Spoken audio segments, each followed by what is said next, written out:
Satou, ici. Quand je voyageais à l'étranger avec un budget serré, il m'arrivait de ne pas pouvoir séjourner dans les hôtels prévus. On ne peut pas vraiment camper dans des pays dangereux, alors j'ai fini par chercher désespérément un hôtel. Je ne savais pas que Nana avait 8 frères et sœurs. Si, on les a croisés par hasard près de la capitale royale. J'ai reconnu la responsable des 5 servantes qui étaient en poste au manoir du baron, mais je ne me suis souvenu de son nom qu'après l'avoir vu apparaître sur l'écran de réalité augmentée. Comme on a beaucoup plus de monde que prévu, on pensait prendre une chambre dans une auberge. Quoi? Mais vous devez rester ici, sire chevalier. Madame, on va vider notre chambre. Qu'ils y restent. Dès que j'ai parlé d'hôtel, les servantes qui se tenaient contre le mur se sont levées d'un bond et ont supplié la servante en chef. Vous êtes vraiment populaire ici, maître. Vous n'avez pas encore touché aux servantes, n'est-ce pas? Bien sûr que non, ne soyez pas ridicule. J'ai repoussé le front d'Arisa tandis qu'elle se penchait vers moi. Mais votre chambre est réservée aux domestiques pour 6 personnes, les filles. Ce serait impoli d'y loger nos invités, et où dormiriez-vous en attendant? On peut dormir dans le couloir ou dans la remise. Ou sur le sol de la cuisine ou de la salle à manger. Alors, s'il vous plaît, madame, faites rester Sir Knight ici. Les servantes se rapprochaient de leur chef. Même la sévère femme de chambre en chef semblait surprise par leur ferveur. Sir Knight, me chuchota Irina par derrière. Ces filles en veulent vraiment à votre cuisine. Alors, allez-y, volez leur chambre. Je suis avec Madame Irina, ajouta Madame Newby. Les servantes peuvent rester avec Pina et nous autres, si cela ne vous dérange pas de rester ici. Honnêtement, j'aurais préféré me plonger directement dans mon lit sans cuisiner après une longue journée, mais je ne pouvais pas les décevoir avec tant d'espoir. J'accepte votre aimable offre pour ce soir, alors. Vraiment? Alors, veuillez patienter un instant, le temps que nous préparions la chambre. Oh, madame. J'interrompis la femme de chambre alors qu'elle commençait à donner des ordres. Si j'ai la permission du chef cuisinier, j'aimerais préparer quelques plats pour le dîner de ce soir. Ça vous va? Oui, s'il vous plaît. Ce fut toute l'équipe de chambre, et non leur patronne, qui répondit à l'unisson. Je vais convaincre le chef cuisinier. Je vais vérifier nos ingrédients. Je vais ranger notre chambre. Avant que la femme de chambre ne puisse s'emporter, les filles s'enfuirent de la chambre. Franchement, ces filles, la femme de chambre en chef soupira, puis nous conduisit à nos chambres, qui étaient assez grandes. S'il y a 3 de ces grandes chambres, on n'avait probablement pas besoin de les expulser. Les chambres, à part la mienne, avaient toutes 4 lits chacune, ce qui était sans doute suffisant pour tout le monde si on les rapprochait. Ce serait un peu juste, mais vu les jeunes enfants de mon groupe, on pourrait tenir dans une chambre et Nana et ses sœurs dans les 2 autres. C'est vrai, j'ai déjà acheté un manoir ailleurs dans la capitale royale, alors on pourra aller le visiter demain et s'y installer si ça nous semble habitable. L'épouse du vice-roi à Labyrinth City m'avait aidé à trouver une maison dans un quartier pittoresque, près de la frontière entre les quartiers nobles de la petite et de la bourgeoisie. Elle était environ 3 fois plus grande que le manoir du baron, avec un salon pour inviter d'autres nobles et un jardin assez grand pour accueillir une fête de taille décente. En fait, il était probablement destiné aux nobles de rang intermédiaire, plus influents socialement qu'à un noble de rang inférieur comme moi. Il serait peut-être préférable que j'échange les demeures avec le baron Munno. Waouh, on ne voit que cet immense mur par la fenêtre. C'est le 3e mur du château vu de l'extérieur. La capitale royale était une ville qui s'était étendue au-delà des remparts du château à plusieurs reprises au cours de son histoire. Près de 700 ans après sa fondation, on comptait 7 remparts disposés en cercle concentrique avec le château royal au centre. Bien sûr, cela n'incluait pas les nombreux remparts du domaine royal. Selon l'épouse du vice-roi de la cité Labyrinthe, Selivra, l'épouse du marquis Ashinon, originaire de la capitale royale, la plupart des plus grandes demeures nobles, comme celles des seigneurs féodaux, des vicomtes et des plus hauts rangs, se trouvaient toutes à l'intérieur des remparts qui constituaient à l'origine les remparts de la ville lors de sa construction. En tant que seigneur féodal contrôlant le cœur de la ville, le baron Munno aurait donc dû y installer son manoir. Si c'était un problème d'argent, j'aurais volontiers apporté mon soutien, mais c'était sans doute davantage une question de pouvoir et d'influence. J'ai donc décidé de ne pas m'en mêler et de laisser la rusée vicomte Nina faire son travail. Maître, les sous-vêtements de Nana sont trop grands, je vous le signale. Peu après notre installation, j'entendis des pas lourds dans le couloir, et numéro 8 entra en trombe. Elle était pratiquement nue jusqu'à la taille. Bien qu'elle portait un soutien-gorge artisanal d'Arisa, qui semblait appartenir à Nana, il était loin d'être à la bonne taille et ne cachait rien comme prévu. Tiens, obscène, Arisa et Mia sursautèrent d'inquiétude et se précipitèrent pour couvrir la poitrine exposée de numéro 8 avec une serviette. Maître, on faisait toute la même taille que Nana, mais maintenant, il y a une grosse différence, je proteste. Maître, c'est injuste de ne mettre en valeur que Nana avec du nouveau matériel, je vous le signale. Numéro 6 et numéro 5 arrivèrent en courant. Toutes deux portaient également des soutiens-gorge un peu trop grands. Étant donné qu'elles avaient moins d'un an, elles n'avaient aucune honte. Maître, retournez-vous. Je le fais déjà. J'avais déjà le dos tourné lorsqu'Arisa fit sa demande. J'attendis que les sœurs de Nana se rhabillent. Maître, je m'excuse que numéro 8 et les autres vous aient causé des ennuis. Numéro 1 entra derrière les jeunes homoncules pour s'excuser au nom de ses sœurs. Les autres étaient derrière elles, inclinant également la tête. Elles avaient troqué leurs vêtements de voyage pour des vêtements décontractés empruntés à Nana. Je ne manquerai pas de les réprimander sérieusement. Ne vous inquiétez pas. Merci pour votre générosité, maître. Les sœurs inclinèrent à nouveau la tête. Maître, numéro 1 et les autres voulaient vous parler, je vous le rapporte. Nana passa la tête derrière ses sœurs, qui se retournèrent brusquement et la fusillèrent du regard. Nous avions prévu d'attendre le moment opportun. Non, ça va, je peux parler maintenant. Il me restait encore du temps avant de préparer le dîner, alors je me suis dit que je pourrais communiquer avec les sœurs de Nana et peut-être entendre leurs aventures en même temps. Comme nous ne pouvions pas toutes tenir dans les chambres qui nous avaient été attribuées, nous avons emprunté la plus grande, la salle à manger. Grâce à votre incroyable compassion, maître, nous avons pu enterrer les souvenirs de notre ancien maître sur la tombe de sa femme. Numéro 1 se redressa et inclina la tête avec raideur, et les autres l'imitèrent. J'écoutais respectueusement. Elle l'avait déjà dit, mais elle voulait peut-être le répéter formellement. Veuillez relever la tête. Je suis contente que vous soyez toutes rentrées saines et sauves. C'est aussi grâce au sac magique et autres fournitures de voyage que vous nous avez fournis, maître. Le sac magique que j'avais donné aux sœurs était du même genre que le sac de garage que j'avais récupéré dans la vallée des dragons. Je pensais entendre parler de leur voyage, mais pour une raison inconnue, elles étaient toutes assises et me regardaient en silence. Quelque chose ne va pas? Ai-je demandé. Eh bien, numéro 1 rougit légèrement en hésitant. De quoi s'agissait-il, maître? Numéro 1 et les autres veulent que vous leur donniez des noms aussi, mais ils ont peur de demander, je vous le signale. Numéro 7, je m'appelle Nana, je vous le signale. Nana corrigea ses sœurs d'un air suffisant tandis qu'elle lui criait son ancien nom avec indignation. Elle avait raison, cependant, la dernière fois que nous nous étions séparés, je me souviens avoir promis de leur donner des noms à chaque fois que nous nous reverrions. Maître, quel est mon nom? Je vous le demande. Numéro 8 approcha son visage du mien. Elle était si près que nous risquions de nous embrasser par inadvertance. Vous êtes trop près. Reculez. Arisa et Mia, deux femmes de fer, tirèrent numéro 8 loin de moi. Numéro 8, on devrait procéder par ordre d'ancienneté. Numéro 1, c'est une pratique dépassée, je proteste. On devrait peut-être décider à pierre-papier-ciseaux pour être plus juste, je propose. Comme un match à mort subite serait trop long, numéro 3 propose un format de tournoi. Les sœurs se disputaient pour savoir qui recevrait un nom en premier. Elles avaient des personnalités étonnamment distinctes. Numéro 2 observait ses sœurs en silence, tandis que numéro 5 semblait peiner à trouver le bon moment pour se joindre à la discussion, ouvrant la bouche pour la refermer encore et encore. Maître, avez-vous des noms appropriés en tête? Chuchota Arisa. Bien sûr, vous n'allez pas leur donner des noms simplistes, comme Ichiko ou Ain pour le numéro 1, si. Comment le savait-elle? Burke, je vous jure. Soupira Arisa. Même si vous vous basez sur leur numéro, choisissez au moins quelque chose qui convienne à chacun. C'est pourquoi j'avais choisi Ichiko pour 1, Futami pour 2, et ainsi de suite. Je n'arrivais pas vraiment à trouver de nom digne du royaume de Shiga, alors j'ai décidé de feuilleter mes documents à la recherche de noms de personnages célèbres, d'auteurs de grimoires, etc. Mais en ouvrant le dossier, j'ai trouvé quelque chose de plus approprié. Parmi les bloc-notes japonais que j'avais trouvés aux enchères obscures de la vieille capitale se trouvait une liste de mots japonais et de leurs équivalents dans diverses langues étrangères. C'était un peu décalé par rapport au reste des notes, mais je n'allais pas me plaindre, car cela me semblait utile maintenant. J'ai parcouru la liste des nombres, choisissant des mots qui conviendraient parfaitement au prénom de fille.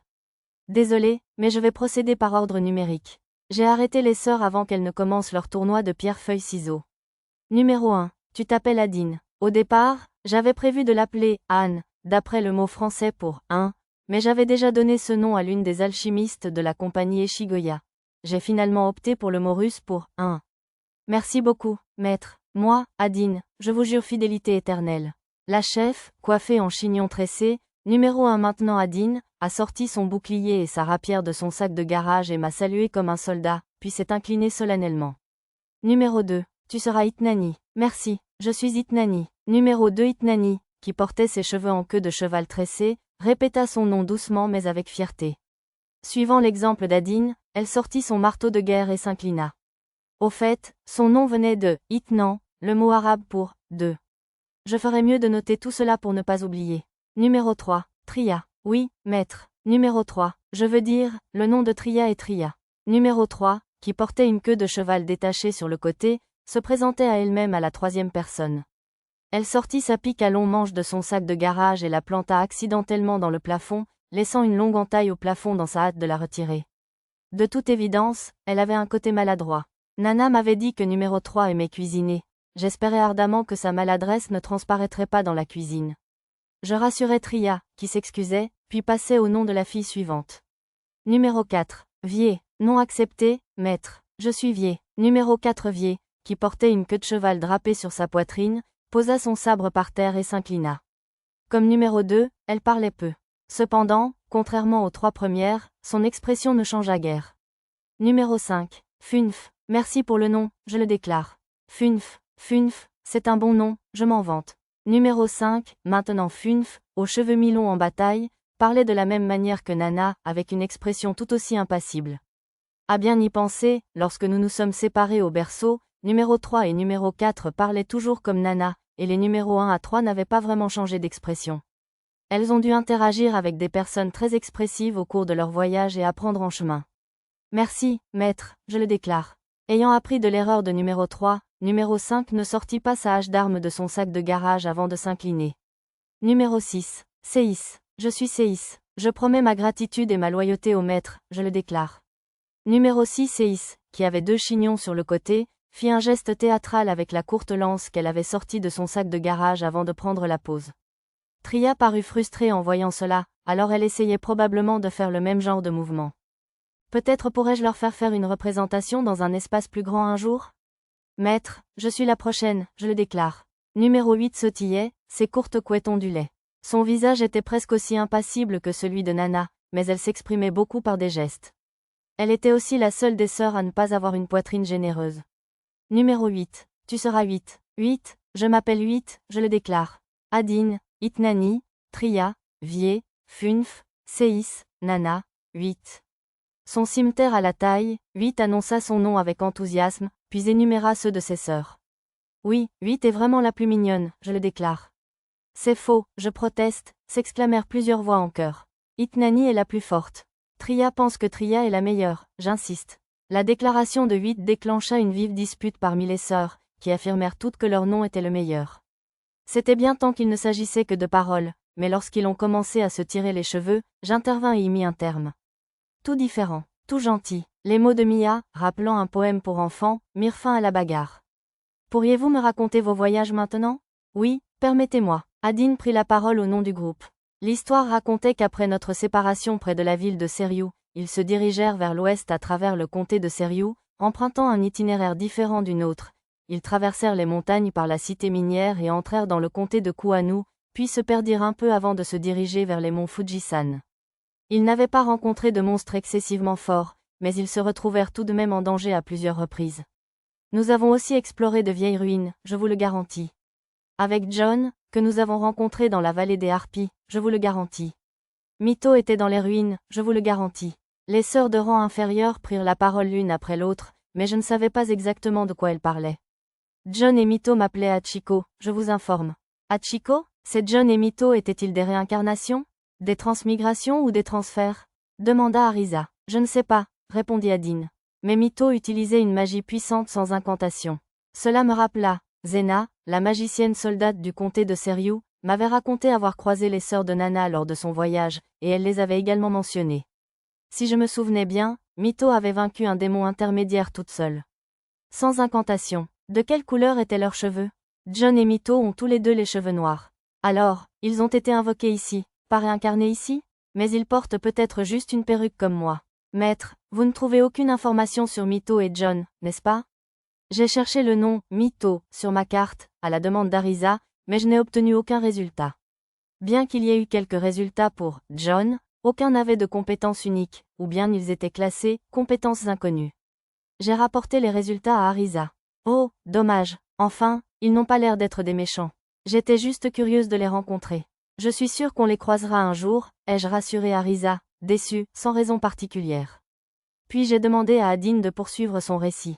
Après avoir rencontré Mito, nous sommes tombés sur une armée combattant des démons et des monstres dans un champ et nous nous sommes impliqués pour sauver un ami de John. Heureusement, nous avons pu atteindre nos objectifs grâce au soutien et à la magie d'attaque de Mito. Ensuite, afin d'obtenir plus de fonds pour le voyage, nous avons travaillé dans une ville appelée Faux, dans le comté de Zetz. On a servi des tables avec Mito dans un restaurant, je vous le garantis. 8 interrompit Adine avec enthousiasme. Les autres filles semblaient impatientes de leur tour, elles m'ont parlé de la ville de Faux, d'une rencontre avec un dragon et d'autres anecdotes. Mito a rompu sa promesse de nous guider et a disparu. John l'a suivi. Nous avons donc repris notre route une fois que nous avions économisé assez d'argent pour la route. Dans le comté de Kuanu, elles ont rencontré des réfugiés, des bandits et des déserteurs, et rencontré d'autres problèmes, mais aucun ne représentait une menace sérieuse, compte tenu des progrès considérables des sœurs au cours de leur voyage. Comme toujours, elles continuaient de se perdre, mais en chemin. J'ai sauvé Spiderson lorsqu'il était blessé, et il s'est attaché à moi, je vous le rapporte. Ce Spiderson devait être le nom de l'araignée de mer à longues pattes qu'elle avait apprivoisée pour en faire sa monture. Maître, numéro 8 c'est-à-dire 8, a acquis la compétence dressage d'animaux, clarifiavier, qui possédait la compétence analyse. Puis, une fois que 8 a fait de Spiderson son serviteur. Spiderson est mon ami, je précise. 8 interrompit de nouveau Adine. Adine se corrigea consciencieusement, puis expliqua qu'une fois sur le dos de Spiderson, il pouvait parcourir plus de terrain et plus rapidement. On s'est un peu embrouillé en entrant dans le village des géants de la forêt, où se trouve la tombe, mais dès que le chef, Monsieur Lank, a remarqué notre ressemblance avec Nana, nous avons pu entrer sans problème. Apparemment, la tombe de la femme de Zen se trouvait dans le village des géants de la forêt, dans la baronnie de Muno. On aurait probablement pu voyager ensemble, réalisai-je, mais inutile de le dire maintenant, alors je le gardais pour moi. Je suis quand même surprise que le roi mort-vivant ait pu faire la tombe de sa femme dans le village des géants de la forêt, remarqua Arisa. Le maître avait une amulette d'humanité, à ce que je rapporte, répondit Nana. Géant mis à part, les fées du village étaient très sensibles au miasme. Il devait y avoir une autre raison pour laquelle il avait été autorisé à entrer dans le village, je pense. Mais pourquoi a-t-il choisi le village des géants de la forêt pour sa tombe, au fait? Notre ancien maître disait que c'était le seul endroit où elle ne risquait pas d'être détruite. Zen étant un ennemi du marquis Muno, la tombe de sa femme aurait pu être détruite si elle se trouvait à proximité d'une colonie humaine. Si ce n'était pas le cas, des monstres ou des animaux pourraient la déterrer, et s'il laissait des gardes morts vivants près de la tombe, sa femme pourrait aussi le devenir. Une fois l'enterrement terminé, nous avons repris Spiderson et traversé les monts Fuji, et nous vous avons retrouvé peu après, maître. Adine omit avec aisance le passage où ils avaient surpris une bande de marchands et provoqué un énorme embouteillage, concluant ainsi l'histoire. Bon, inutile de revenir sur cet incident. Miaou, Tama, qui dormait paisiblement sur mes genoux, leva soudain les yeux, les oreilles crispées. Pochi se réveilla à côté d'elle et se frotta les yeux d'un air ensommeillé. Peu après, on frappa doucement à la porte et une des servantes jeta un coup d'œil dans la pièce. Sire Chevalier, je suis juste venu vous dire que la cuisine est prête. Adine venait de terminer son histoire, et la servante semblait ravie. J'ai donc emmené Lulu et Tria, la sœur de Nana qui, paraît-il, adorait cuisiner, avec moi à la cuisine. Sœur Chevalier, Lord Baron et Lady Nina sont de retour. Après un dîner convivial, nous étions dans la salle à manger pour discuter de nos projets pour les jours suivants, lorsqu'une des servantes est entrée pour annoncer l'arrivée du baron et de ses compagnons. C'est un plaisir de vous revoir, Votre Excellence, Mademoiselle Nina. Le baron Léon Muno et le vicomte Nina Lotel sont entrés, l'air épuisé par leur long voyage. Lady Karina et quelques servantes, dont la femme de chambre en chef, étaient également présentes. Bonjour Satou, ça fait un bail, vous avez bonne mine, Satou. Vos prouesses impressionnantes ont fait beaucoup parler d'elle, même dans la capitale royale. Le baron Muno et le vicomte Nina m'ont salué de leur manière habituelle. Monsieur le baron, c'est monsieur baron, monsieur.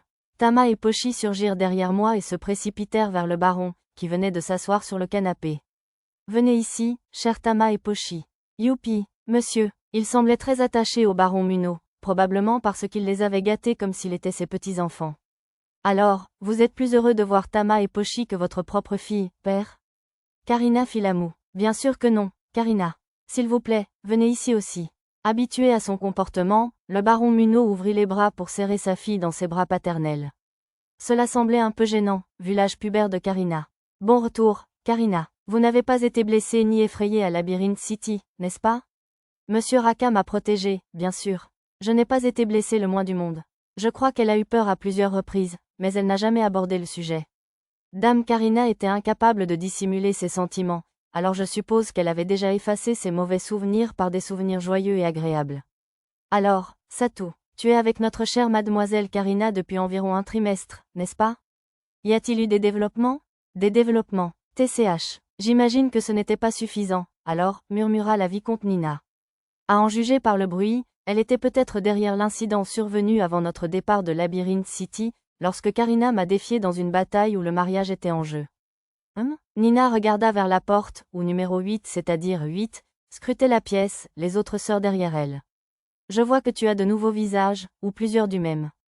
Oui, ce sont les sœurs de Nana. Nina acquiesça. Ah, celle qui était partie seule? Oui, on vient de se retrouver dans la capitale royale. Contente de l'apprendre, mais, même si je suis sûre que ce n'est pas une nouvelle pour toi, il ne doit pas y avoir assez de chambres pour toi ici. Les servantes ont eu la gentillesse de nous prêter leur chambre. Ah, ces filles, hein? Toujours populaires auprès des dames, à ce que je vois. Pas du tout. Elles ne m'en veulent pas, juste à ma cuisine. Bien sûr que tu es la seule à ne pas savoir. Peux-tu nous présenter ces filles aussi? À la demande de Nina, j'ai fait entrer les sœurs homoncules une par une, et je les ai présentées à elle et au baron Munot. Nous devons nous excuser pour cette impolitesse, a dit numéro 1 Nadine. Vous êtes avec Satou, n'est-ce pas? Alors vous êtes comme des membres de la famille pour nous aussi. On est d'accord pour vous héberger. Nina a rejeté les excuses avec magnanimité. Elle ressemblait davantage à la maîtresse de maison qu'au baron Munot, le véritable propriétaire. Désolée pour le petit espace, cependant, ajouta-t-elle. C'est parfait pour nous, mais une demeure de cette taille ne nuit-elle pas à votre vie sociale avec les autres nobles, seigneur baron? Arisa avait raison. La noblesse se résumait généralement à inviter d'autres nobles à des banquets, à discuter dans un salon, à organiser des garden parties et autres événements similaires.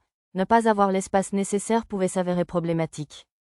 Et même, notre projet était d'acheter une demeure 4 fois plus grande, mais le bureaucrate que nous avions envoyé pour s'en occuper s'est avéré être un peu facile à gérer. On lui a donné un mandat pour l'acompte, mais un agent immobilier rusé l'a convaincu de l'utiliser pour payer la totalité de la maison. Ce n'était pas le genre de vicomte Nina à se plaindre ainsi. Le stress du voyage devait la peser. J'ai sorti 2 potions de compléments alimentaires de la réserve et je les ai tendues au vicomte Nina et au baron Munot. Qu'est-ce que c'est? C'est un complément alimentaire, puisque vous semblez fatigué. Le baron s'apprêtait à boire la potion immédiatement, mais le vicomte Nina l'arrêta silencieusement et but la sienne en premier, comme un breuvage. C'est sucré, mais très impressionnant. J'ai l'impression que je pourrais travailler 2 ou 3 nuits d'affilée avec toute cette énergie. Mais il n'y a rien de dangereux qui produise cet effet, n'est-ce pas? Bien sûr que non. Après avoir confirmé, le vicomte Nina fit signe au baron qu'il pouvait boire. Oh, c'est incroyable. Merci, Satou. Les yeux du baron Munot brillèrent de joie. Dès que leur teint s'illumina, je revins à la question du manoir. Si vous le souhaitez, je pourrais peut-être échanger le manoir que j'ai acheté dans la capitale royale contre le vôtre. Celui que j'ai acheté serait encore un peu petit pour un baron, mais il répondait à toutes les exigences minimales pour les événements mondains de la noblesse. Ne vous inquiétez pas pour nous. J'ai déjà négocié avec son Excellence le Premier ministre pour nous donner le manoir du marquis Munot, qui a été saisi par le royaume grâce à des tactiques de remboursement de prêts à la va-vite. J'aurais dû me douter que le vicomte Nina s'en chargerait. Pourtant, Madame Nina, travaillez-vous aussi tard tous les soirs? Presque, oui. J'ai beaucoup de travail à faire avec d'autres seigneurs et nobles avant la réunion du royaume à la fin de l'année. J'imagine que les seigneurs féodaux sont plutôt occupés. Ça a l'air d'être un travail de fourmi. Vous donnez l'impression que ça ne vous concerne pas. Pour l'instant, je travaille à votre promotion. Une promotion? Mais je suis parfaitement satisfait d'être chevalier héréditaire honoraire? Oui, j'aimerais vous nommer baronnet permanent, mais les nobles du duché de Vistal et les familles de la vieille garde ont perdu la tête à cette idée. Tenter d'intégrer un jeune homme à peine majeur à la prestigieuse noblesse permanente du royaume de Shiga est une insulte à l'honneur du roi ancestral, ou quelque chose comme ça. Je n'ai pas vraiment besoin d'un rang plus élevé, mais toutes les familles de la vieille garde se sont-elles opposées? Non, la faction du marquis Ashinen et la famille du comte Sobil ont été très coopératives. Celle du comte Lytton et du marquis Kelton étaient neutres. Le seul camp qui s'est vraiment opposé était le vice-roi Bonham. Les autres étaient pour la plupart des objections timides, et il y a peut-être même eu des pots de vin. Je reconnaissais des noms comme le marquis Ashinen, vice-roi de Selivra, la cité du labyrinthe, et l'ami de sa femme, Emma Lytton, épouse du comte Lytton, mais le comte Sobil ne me disait rien. J'ai fouillé dans mon carnet et découvert qu'il s'agissait de la famille de Bowman, le nom du jeune noble que j'avais sauvé dans le labyrinthe. Si je me souvenais bien, il était le 3e fils du vice-roi et le rival de Jerry. Le comte Bonham était de la famille de Sokel, qui avait été vice-roi par intérim de la cité du labyrinthe. Il était tombé en disgrâce lorsque son implication dans la production illicite de potions démoniaques et de potions mortuaires avait été révélée. Peut-être me rejetait-il la faute. Mais ce n'est pas grave. Si je fais quelques concessions aux chefs de leur faction, ça sera réglé en un clin d'œil. Le problème, ce sont les gens du duché d'Ougouche, plus précisément le marquis Lloyd et le comte Owen. Le duo de nobles gourmands? Et eux, ils insistent sur le fait que baronnet est un rang trop bas pour toi. Il devrait être au moins baron, ou vicomte ou comte. Ils essaient de me passer par-dessus la tête et de faire en sorte que cela arrive, et ce n'est pas facile de les en empêcher. Je les voyais bien faire quelque chose du genre. Mais un vassal du baron Munno ne pourrait pas avoir le même rang que lui, ni même un rang supérieur, n'est-ce pas? Il y avait le précédent de son conseiller, le vicomte Nina, vicomte honoraire, et en tant que seigneur féodal, le baron Munno était lui-même traité davantage comme un comte, mais ce serait quand même étrange. C'est pourquoi il complote pour imposer cela en faisant de toi un vassal du duc Ougouche. Nina soupira. De tels fauteurs de troubles. Le baron intervint d'un ton léger en jouant avec Tama et Pochi à proximité. Pourquoi as-tu l'air si indifférent? Ça te va que Satou se fasse voler par un autre noble? Bien sûr que non, ce serait terrible, mais, vu la rapide ascension de Satou, je me demande si ça ne lui conviendrait pas mieux. Comme toujours, le baron Munno était un homme très attentionné. Nina grogna. Franchement, tu es vraiment un lâche. C'est un des points forts de son excellence, répondis-je pour le rassurer. TCH, j'avais oublié qu'il y avait encore une petite fille douce et facile à vivre. Nina fronça les sourcils, mais son expression trahissait son agacement. Oh, d'accord, laisse-moi faire le sale boulot. Désolé, Arisa, mais pourrais-tu m'aider avec le secrétariat pendant notre séjour dans la capitale royale? Bien sûr, tu te casses le dos pour mon cher maître. Je serai ravie de t'aider autant que tu en auras besoin. Ça te va, non? Elle me lança un regard pour demander la permission, et je hochai la tête. Merci beaucoup. Il n'y a pas autant de travail qu'à la maison, alors une fois tous les 2 jours, ça suffit. D'accord, c'est bon. Arisa salua Nina d'un air léger. Comment se passe la reconstruction de la baronnie? 3 fois plus vite que prévu, je dirais. Le réaménagement de Munno City avance à grands pas, et grâce à votre travail sur l'ancienne capitale et le domaine nain, nous avons résolu notre pénurie alimentaire et recruté de nombreux ouvriers et artisans. Et vous avez aussi fait des rencontres pour nous, n'est-ce pas? Notre mauvaise réputation de « territoire maudit » est presque tombée à l'eau. Du coup, les 3e ou 4e fils de famille noble fauchés du duché d'Ougouche postulent pour devenir officiers et fonctionnaires. Au moins, ils avaient enfin réussi à sortir de la pénurie de personnel qui les attendait à l'époque où Arisa et moi les aidions. Le plat ressemblant au sasa kamaboko que j'avais créé à Munno City s'exportait désormais dans les territoires voisins comme spécialité de Munno City. Ce verger de Lulu que vous avez convaincu le vicomte Emerin de cultiver se porte à merveille. Il faudra probablement encore 2 ou 3 ans avant que les arbres ne portent des fruits, mais l'ingénieur en charge de la construction de la ferme affirme que le sol est idéal. Nous avons bon espoir pour les récoltes futures. C'était bon à entendre. Le Lulu était un excellent ingrédient pour la confection de gâteaux et autres pâtisseries. Et puis, le mois dernier, le vicomte Emerin lui-même est venu voir le verger. Il a amené sa plus jeune fille, la petite demoiselle Rina, pour étudier les bonnes manières comme apprentie dame de compagnie à Soluna. Le vicomte Nina annonça joyeusement que les rumeurs de malédiction du territoire seraient bientôt complètement dissipées. J'imagine que la visite de la fille d'un noble de haut rang comme apprenti était plus importante que je ne le pensais. Une fois que nos fonds seront un peu plus abondants, cela nous ouvrira encore plus de possibilités. Mais je suppose que nous pouvons piéger quelques marchands de la capitale royale pour qu'ils nous donnent de l'argent. Mademoiselle Nina fit la grimace. Dans ce cas, je peux investir un peu. C'est gentil, mais le financement dont nous avons besoin n'est pas une somme qu'une seule personne peut investir. Ne vous inquiétez pas, j'ai gagné pas mal d'argent grâce à mon commerce sur la route du sucre.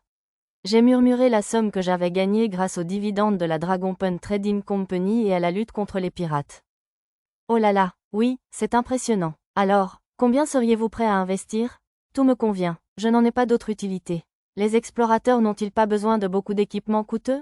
J'ai d'autres fonds réservés pour ça. En fait, j'avais gagné 10 fois plus d'argent en récupérant des matériaux sur la route du sucre. Vu mon actif total, cela représentait probablement moins de 1% de ma fortune. Si je ne l'utilisais pas ainsi de temps en temps, elle continuerait à s'accumuler dans mon entrepôt. Alors, nous acceptons votre investissement avec gratitude. N'est-ce pas, baron? Le baron acquiesça. Nous pouvons maintenant commencer les préparatifs pour reprendre nos territoires aux monstres et aux méchants.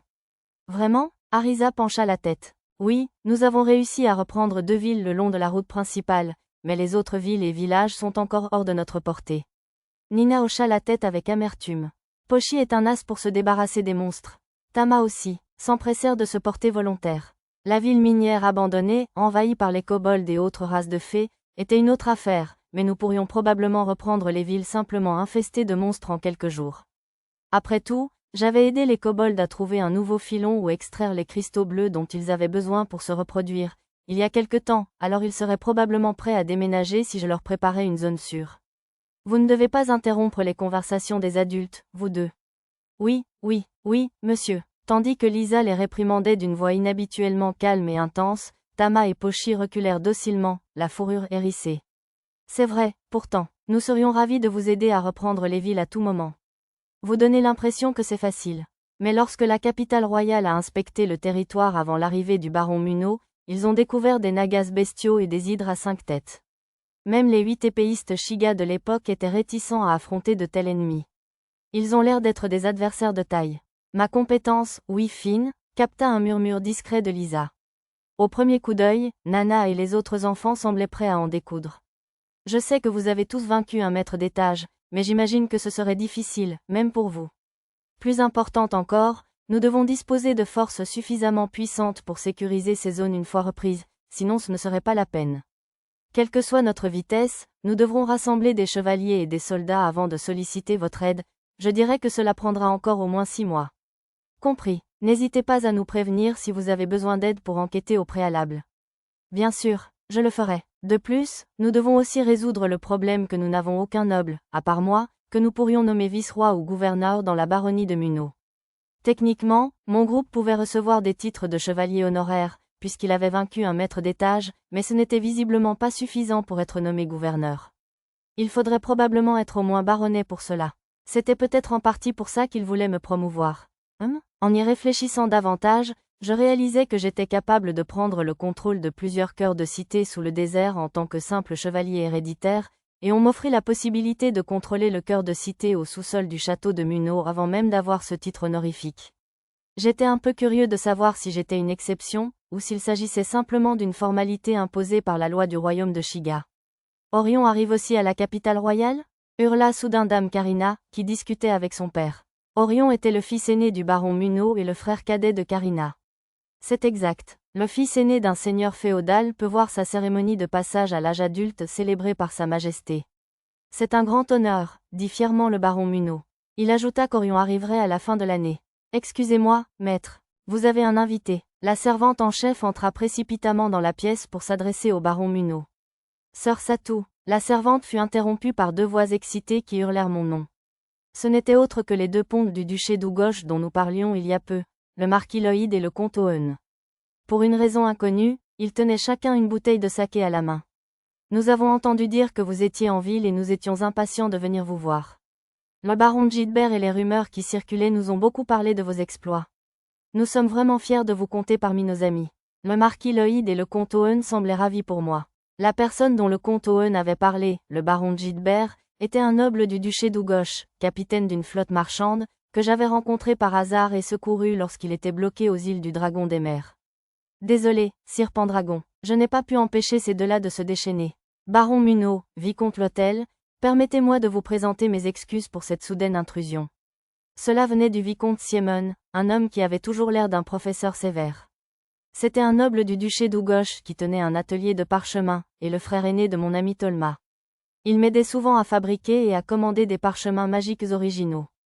En entendant ce commentaire judicieux, le comte Owen et le marquis Loïd échangèrent un regard gêné, puis s'éclaircirent la gorge délibérément et se redressèrent. Baron Muno, nous vous présentons nos excuses pour notre visite nocturne sans prévenir. Nous étions trop impatients de retrouver notre ami et nous sommes venus sans réfléchir. Pardonnez-nous, ils inclinèrent tous 2 la tête vers le baron Muno. Je ne les trouvais pas particulièrement désolés, mais heureusement, le baron Muno semblait bien plus reconnaissant de sa visite qu'agacé. Alors, ces bouteilles sont-elles un cadeau ? Demanda mademoiselle Nina.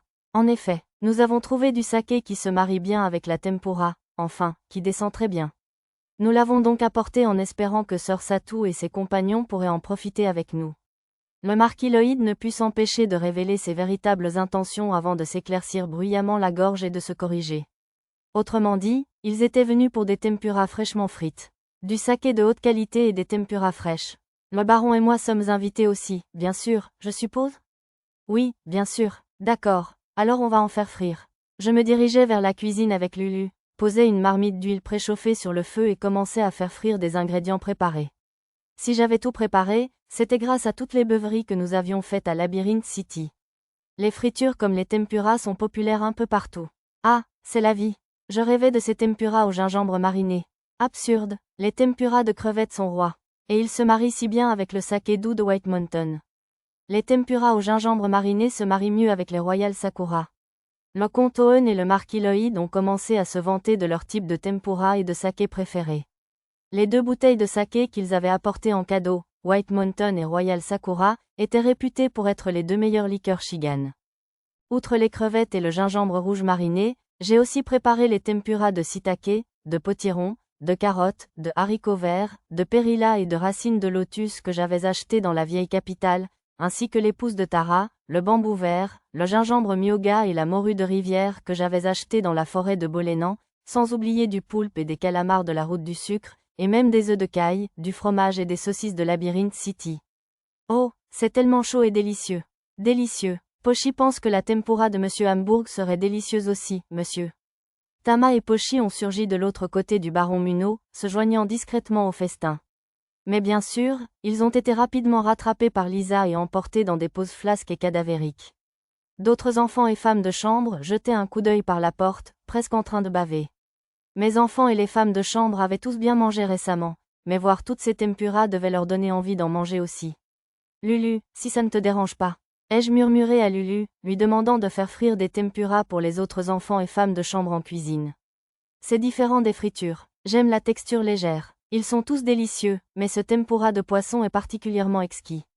Oui, ça fait vraiment descendre le saké plus vite. Mademoiselle Nina et le vicomte Siemon semblaient eux aussi savourer les tempura et le saké. J'ai moi aussi un peu participé. Le saké Shiga que le couple de nobles gourmets avait apporté provenait de très bonnes années de White Mountain et de Royal Sakura, et il était vraiment délicieux. Pas étonnant que ces marques soient si prisées par la noblesse. Satu, n'y a-t-il pas de tempura de saumon Sakura? Miss Nina m'a demandé après avoir commandé de la bière à une servante. Du saumon Sakura? À bien y penser, le vampire fondateur Ban, qui vivait dans la couche inférieure du labyrinthe, aurait pu mentionner quelque chose comme ça comme ingrédient potentiel pour les sushis. Ce devait être un poisson de ce monde. Bien sûr, c'est le poisson le plus populaire en cuisine dans la capitale royale en cette saison. La pêche au saumon Sakura sera bientôt interdite pour le reste de l'année, ont expliqué les vicomtes Nina et Siemon. Je vois, j'avais prévu de faire un peu de tourisme dans la capitale royale demain, alors je vais voir s'il est en vente quelque part au marché.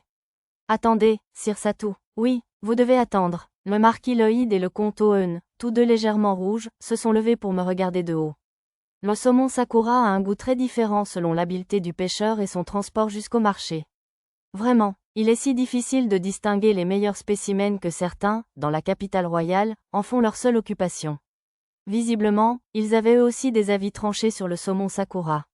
J'ai décidé de leur demander conseil pour les meilleurs pêcheurs et les meilleurs marchés aux poissons, et ils m'ont même écrit des lettres de recommandation pour leurs restaurants et marchés préférés proposant les meilleurs ingrédients et épices. Vu leur passion pour la haute cuisine, je n'avais aucun doute que toutes les options seraient délicieuses.